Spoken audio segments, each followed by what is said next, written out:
Babylon, June, 323 BC. The lamps are burning low in the palace of Nebuchadnezzar. The air smells of cedar resin, sacrificial smoke, and the particular sweetness of wine mixed with water that has been standing too long in the heat. A man lifts a cup. He drinks. He drinks. And then something goes wrong. What goes wrong exactly? Whether it is something in the wine, something in his blood already failing, or simply the accumulated weight of a body that has been broken too many times, is a question that has never been answered. What is certain is this: the man who sat down to that banquet would never sit down again without assistance.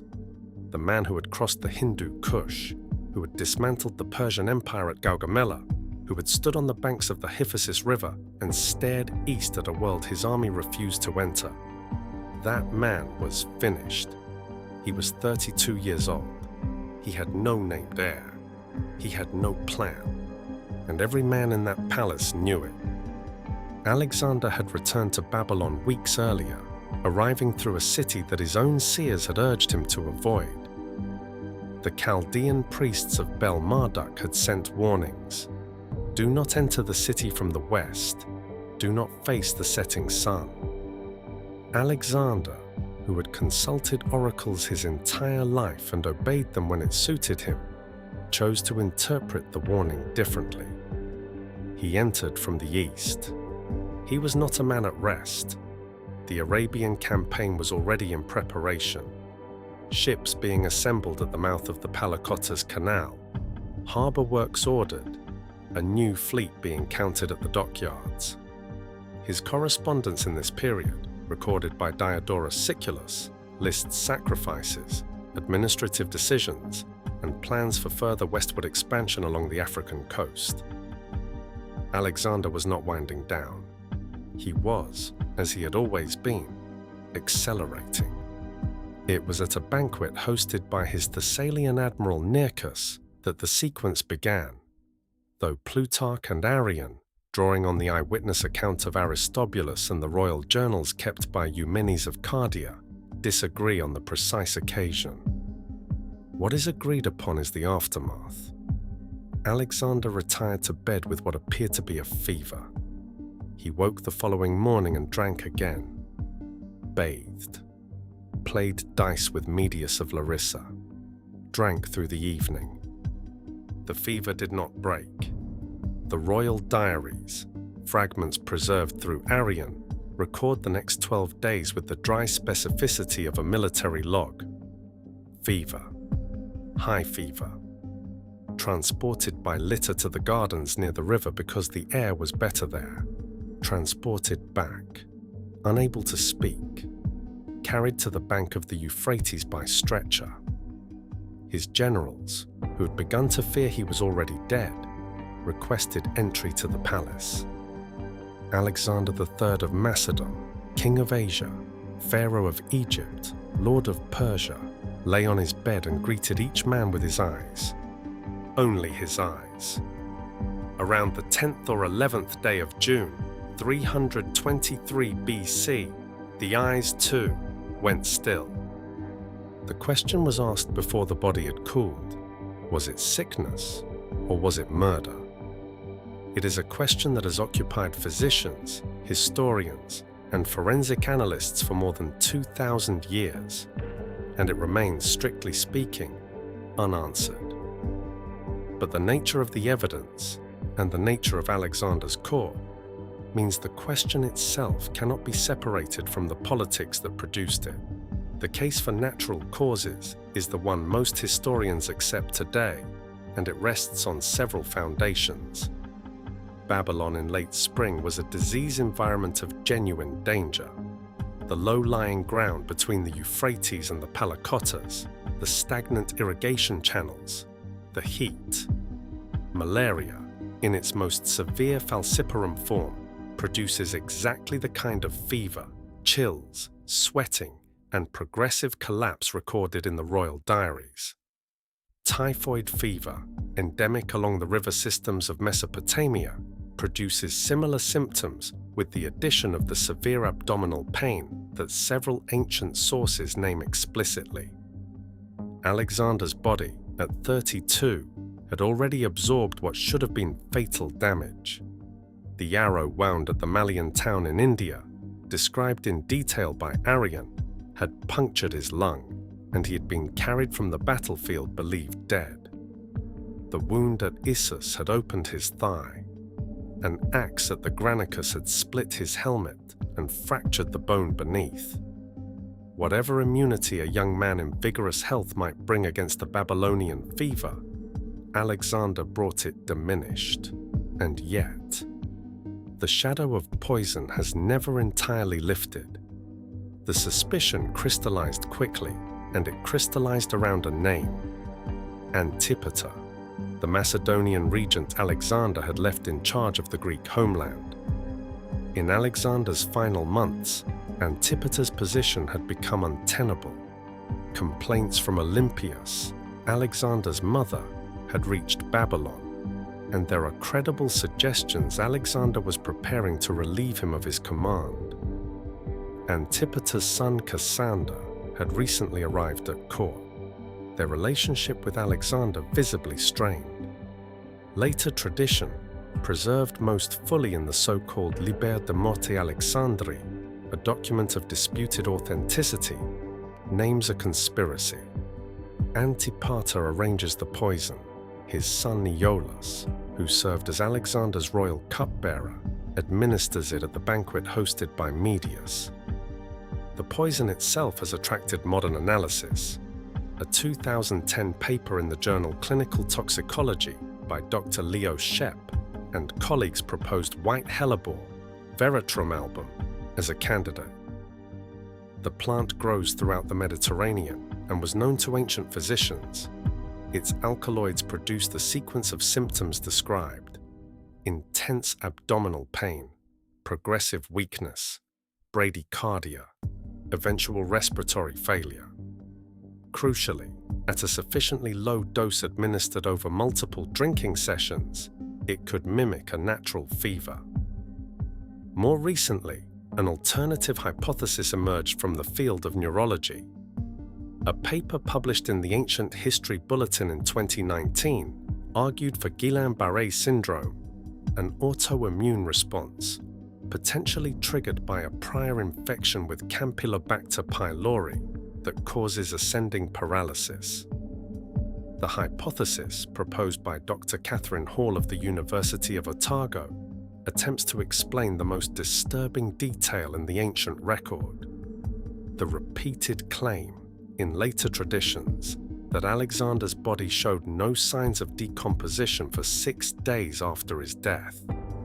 If the paralysis was complete enough to suppress visible respiration, he may have been declared dead while still, technically, alive. We will likely never know. The royal diaries, if they survive at all, have not been recovered. The body of Alexander has not been found. What we have are copies of copies of copies, accounts filtered through scribes, political agendas, and the passage of 23 centuries. What we know is that the empire had a void at its center, and into that void, the generals moved. As Alexander's generals assembled in the death chamber, someone asked the only question that mattered: "To whom do you leave your kingdom?" The words attributed to Alexander in response, toi kratistoi, to the strongest, appear in Diodorus Siculus and have been contested ever since. Some scholars argue they are a later invention, a rhetorically convenient phrase that functions as a self-fulfilling prophecy. Others hold that the words were real, spoken in a delirium that had stripped away whatever careful succession plan Alexander might have eventually formulated. What is not contested is the result. There was no plan. Alexander's half-brother Philip III Aridaeus existed, was present in Babylon in fact, but Aridaeus had been intellectually impaired since childhood, possibly as the result of deliberate poisoning by Olympias in his youth, who had viewed him as a political threat to her own son. He could be named king, He could not rule. His name on a document was a symbol, not a decision. Roxane, Alexander's Bactrian wife, was pregnant. The child, if it came, if it survived, if it was male, would carry the blood of the Argead dynasty. It would also be an infant in a palace full of men who had spent their entire adult lives in the company of armies. The child, who would eventually be named Alexander IV, was a legitimate heir in the abstract sense only. In the practical sense, he was a problem to be managed. The men in that room were the Diadochi, the successors, a word that in retrospect requires translation not just from Greek, but from the particular human situation it describes. Men of enormous capability and ruthlessness, who had spent decades in subordination to a singular genius, and who now found themselves in a room with no ceiling. Perdiccas, who had been at Alexander's side throughout and had received the royal signet ring in the final hours, held the regency. Ptolemy, who had served as a somatophylax, one of Alexander's personal bodyguards since the early campaigns, had secured Egypt. Antigonus Monophthalmos, the one-eyed, had administered Phrygia for years and commanded substantial forces in Asia Minor. Seleucus held the elite companion cavalry. Antipater remained in Macedon. These were not courtiers. They were administrators of armies. And in the language they understood best, the silence that followed Alexander's death was not a pause. It was an opening. The first act of the war was not a battle. It was a theft. Alexander's body required burial, and the question of where it would be buried was not ceremonial. It was constitutional. Whoever interred Alexander in their territory could claim proximity to divine legitimacy. The plan articulated by Perdiccas was Macedonia, a royal burial at Aegae, the ancient Argead necropolis beneath the mountain where the dynasty's founders lay. This was the traditional answer. It was also, from Ptolemy's perspective, the wrong one. Ptolemy had been in Egypt since the division at Triparadisus in 321 BC, consolidating his position with the methodical care that would define him as the most successful of the successors. He understood something that the others were still calculating. Alexander's remains were not a relic. They were a governing instrument. The man who held the body held the argument. In 321 BC, 2 years after Alexander's death, 2 years of preparation and intelligence, Ptolemy's forces intercepted the funeral cortege in Syria. The carriage, described by Diodorus as a marvel of engineering and craftsmanship, its golden wheels, its elaborate canopy of carved grapevines and hammered shields, was diverted south. It entered Egypt through the desert road and came eventually to Memphis, where Alexander was interred in a tomb that Ptolemy himself oversaw. Perdiccas, who understood precisely what had been done and why, declared war and marched the imperial army into Egypt. The campaign collapsed at the Nile. 3 attempts to cross under fire failed. Perdiccas's officers, including Seleucus, including the general Python, convened in the night and reached a conclusion. The next morning they entered his tent and stabbed him. The imperial regent was dead, killed by the men who had served under him, over the body of a king who had been dead for 2 years. The poison had found its level. What followed was not a war, it was a condition. For nearly 4 decades, from 322 BC through to the final settlement at Corupedium in 281 BC, Alexander's generals, their children, and their generals' generals fought in configurations too numerous and too shifting to track without a map and a tolerance for bewilderment. Alliances formed and dissolved within single campaigning seasons. Men who had broken bread together at Alexander's table sent assassins to each other's tents. The machinery of the greatest military empire the ancient world had produced was turned upon itself, grinding. The most consequential single engagement of these decades was the Battle of Ipsus, fought in Phrygia in 301 BC.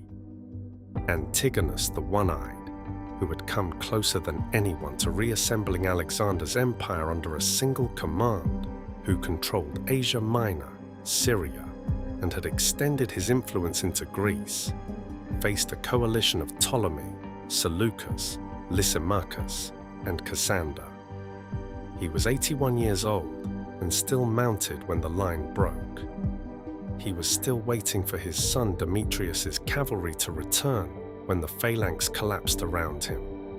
He died on the field, struck by several javelins, reportedly refusing to believe until the end that his men were not coming back. With him died the last serious possibility of reunification. But the greatest cost of the wars was not counted in generals, it was counted in blood. Olympias, Alexander's mother, who had survived by outlasting enemies her entire life, was captured by Cassander in 316 BC. She had ordered the death of Philip III Aridaeus and his wife Eurydice the previous year, a summary execution carried out at her command. Now it was her turn. Cassander offered her a trial. Her enemies presented themselves as her judges.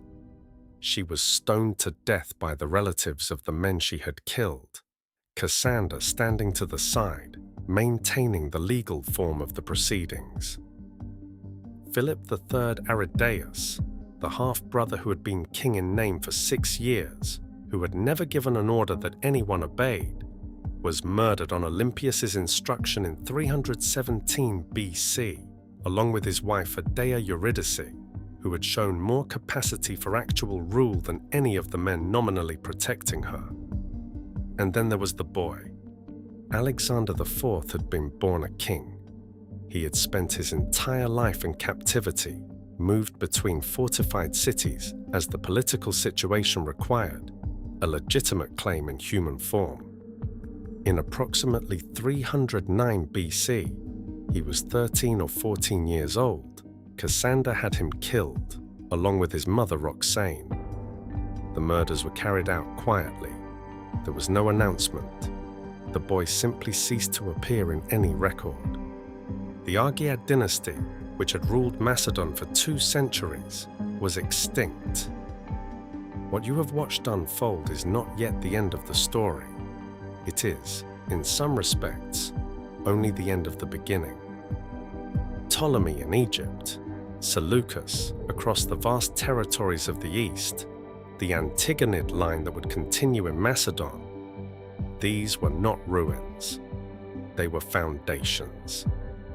3 successor dynasties that would govern the Hellenistic world for the next 2.5 centuries, until Rome arrived to collect what remained. Each of those dynasties is a full history. Each of the men who founded them carried Alexander's methods and Alexander's ambitions, applied now to territories of their own. If any of the successor kings interests you, Ptolemy's patient construction of the most stable of the successor states, or Seleucus, who very nearly rebuilt Alexander's Eastern Empire by himself, say so in the comments. These are not footnotes. They are sequels. There is a particular kind of greatness that contains, within its own architecture, the mechanism of its collapse. Alexander did not simply fail to plan for succession. He actively prevented it by concentrating all legitimacy in his person, by eliminating rivals who might have formed the nucleus of an alternative structure, by building a culture in which only one kind of ambition was permitted, his own, pointed outward. When that outward pressure was removed, when the body that directed it failed in the palace of Nebuchadnezzar, the ambition did not disappear. It turned inward, and it consumed everything. The Ptolemaic kingdom, the Seleucid Empire, the Antigonid dynasty in Macedon. These were, in their way, remarkable achievements. Greek language, Greek law, Greek philosophy spread further east than any previous culture had carried them, embedded into cities from Egypt to Bactria that Alexander had planted but would never see completed. The Hellenistic age is, by any measure, one of the most consequential periods in the history of human civilization. But the unified empire, the single vision, the world under one will, ended in that bedroom in June. The question that remains, the one that 2,000 years of historians have not resolved, is whether it could ever have been otherwise, whether the thing Alexander built was, by its nature, incapable of surviving him, whether the cost of that kind of power is always, eventually, everything. That question belongs to you now. The Ascending Archives exists for exactly this kind of history, the weight beneath the surface, the cost that doesn't appear in the victory accounts. If this is the kind of examination you want more of, you know where to find it. New work is coming. The archive is open.